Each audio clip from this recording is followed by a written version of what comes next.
Hi everybody, welcome to the show.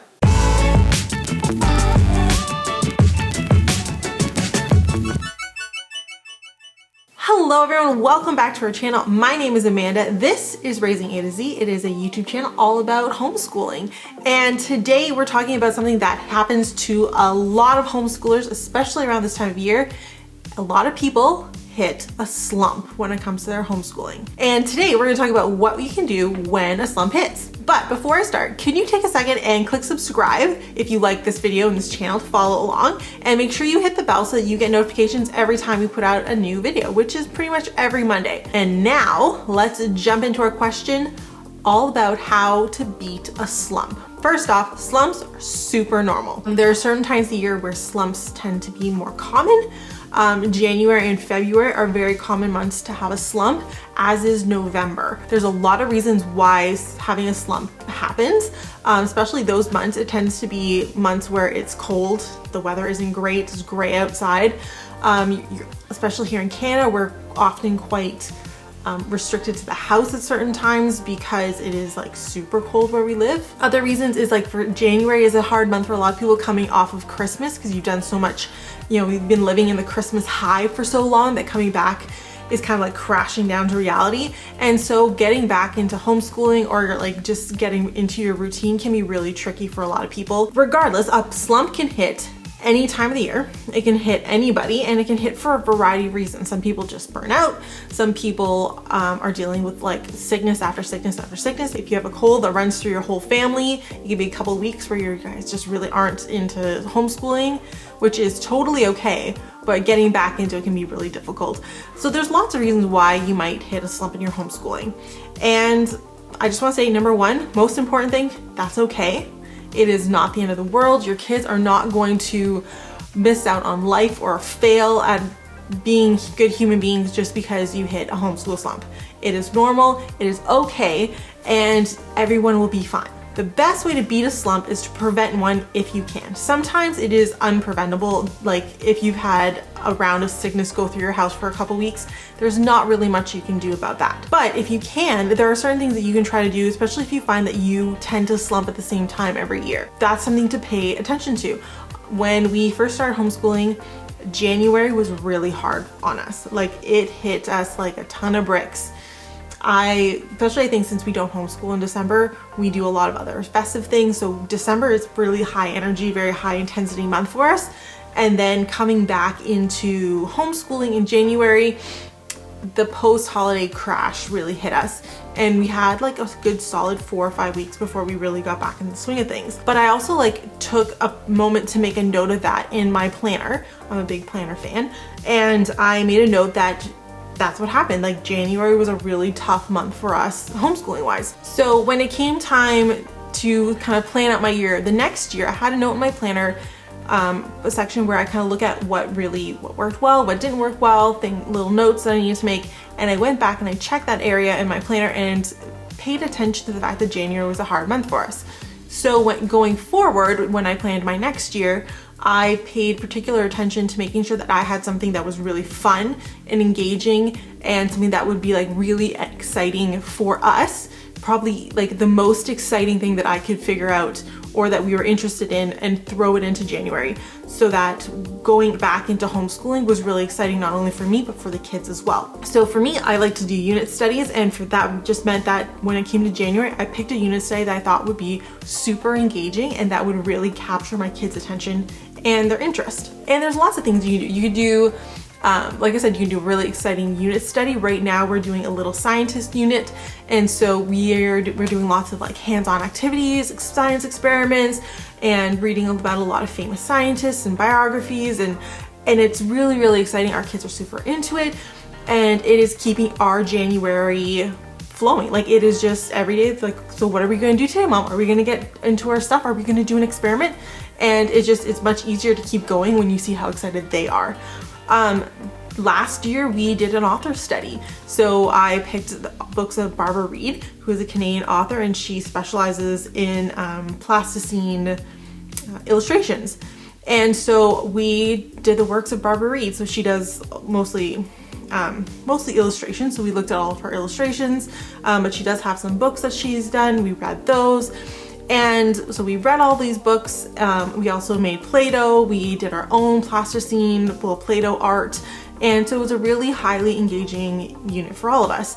And it just was exactly what we needed to get us kind of back into the swing of things, and we didn't slump. So that's one of the reasons why I'm a big fan of having a planner or a place to keep some notes on like what your homeschooling is like.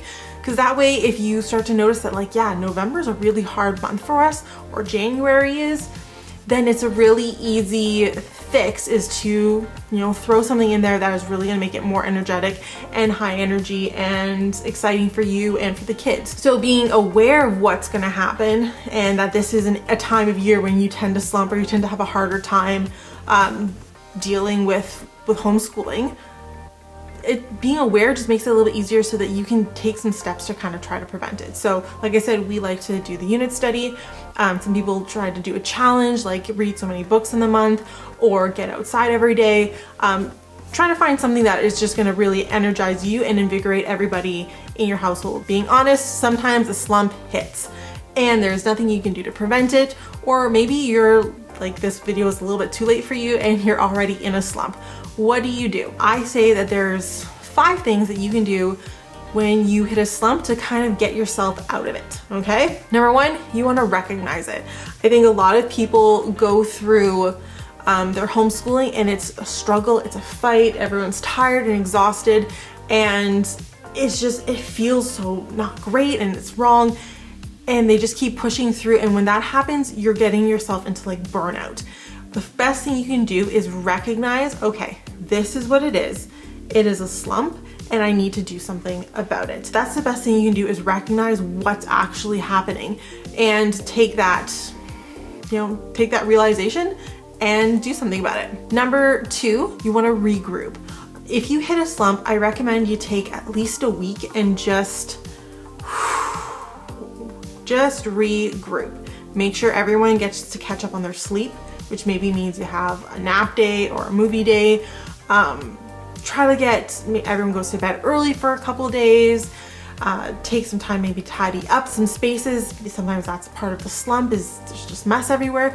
Take a week and kind of give yourself a chance to regroup a little bit. That way that you're not like trying to figure out what to do tomorrow. It also gives you time to like prepare a little bit, get a couple supplies, do whatever you need to do to get yourself ready to try to conquer the problem that you have ahead. So everyone has the energy, everyone is healthy, the spaces are maybe tidied up a little bit, and that way when it's time to kind of get back into things, you're ready to conquer that challenge. Number 3, you're gonna wanna focus on your routine.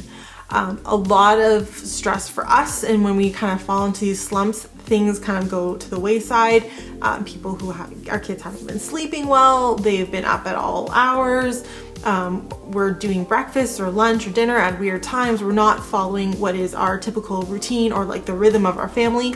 And so taking some time to really focus on getting ourselves back into what we know is a healthy routine for us is a great way to just regroup like we did in step 2, but it's also really good to focus back on something that is simple and consistency without having to add in like the extra stress of like a learning component. So just for us, that is making sure that our kids have meals at consistent times, that we respect our quiet time. That's really important in our family rhythm, and that the kids are going to bed at a decent time. So, you know, lunch is at noon, dinner's around between 6 and 6:30, that we have the kids are in bed around 8:30. Like, those are things that we really need to do in our household, and if we don't, or we get out of that swing of things, everybody kind of gets tired, everyone gets overwhelmed. And by taking some time and focusing on getting back into that healthy routine for us, it's a really good way to like get yourself out of a slump. Number 4, you're gonna restart. So you're gonna slowly ease yourself back into your homeschooling, but you wanna do it slowly. That's really, really important. So take a week and do only 1 or 2 subjects a day.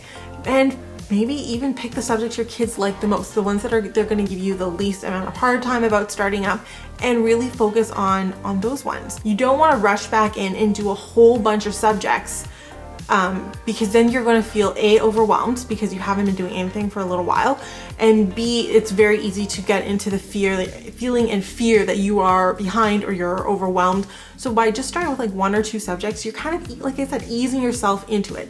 You could also start with a couple of things like maybe making sure that you read a book every day with the kids, or a chapter of a book if your kids are older. Maybe do something like having a games week and every day you play a game. Game schooling is huge, and it's a great way to kind of ease yourself back in to homeschooling when you've hit a slump. While you are restarting, you want to make sure that you're doing it slowly and that you're slowly increasing what you're doing over the span of probably about a week.